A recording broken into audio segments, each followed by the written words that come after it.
Corona വ്യാപനത്തെ തുടർന്ന് കടുത്ത നിബന്ധനകളാണ് സൗദി ഉൾപ്പെടെയുള്ള രാഷ്ട്രങ്ങൾ മുന്നോട്ട് വച്ചത്. ഇതിന് പിന്നാലെ വിമാനങ്ങൾക്ക് വിലക്കും ഏർപ്പെടുത്തി. ഇത്തരത്തിൽ വിലക്കേർപ്പെടുത്തി ഒരു വർഷം പിന്നിട്ടിട്ടും സൗദിയെ പിടിവിടാതെ കൊറോണ. ഇപ്പോൾ ഏറെ ആശങ്കാകരമായ ഒരു വാർത്തയാണ് പുറത്തുവരുന്നത്. നമസ്കാരം, പ്രവാസി മലയാളിയിലേക്ക് സ്വാഗതം. പ്രവാസി വാർത്തകൾക്കായി ഈ ചാനൽ സബ്സ്ക്രൈബ് ചെയ്യൂ.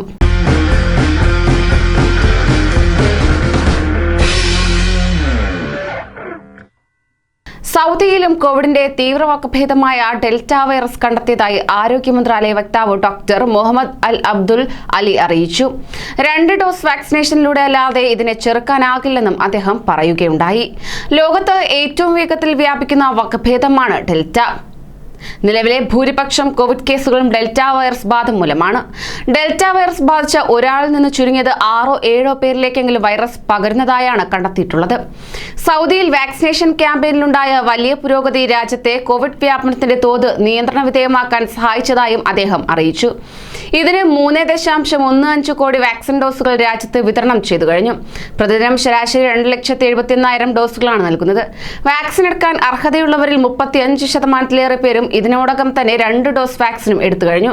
2 മാസത്തിനകം സാമൂഹിക പ്രതിരോധ ശേഷി കൈവരിക്കാൻ സൗദിക്ക് കഴിയുമെന്നാണ് കരുതുന്നതെന്നും അദ്ദേഹം വ്യക്തമാക്കി. കൂടാതെ വാക്സിനേഷനിലുണ്ടായ പുരോഗതി രാജ്യത്തെ ആശുപത്രി കേസുകളുടെ എണ്ണം വലിയ തോതിൽ കുറച്ചുകൊണ്ടുവരാൻ സഹായിച്ചതായി ആരോഗ്യവകുപ്പ് ഡെപ്യൂട്ടി മന്ത്രി ഡോക്ടർ അബ്ദുള്ള അൽ അസീരി അറിയിച്ചു.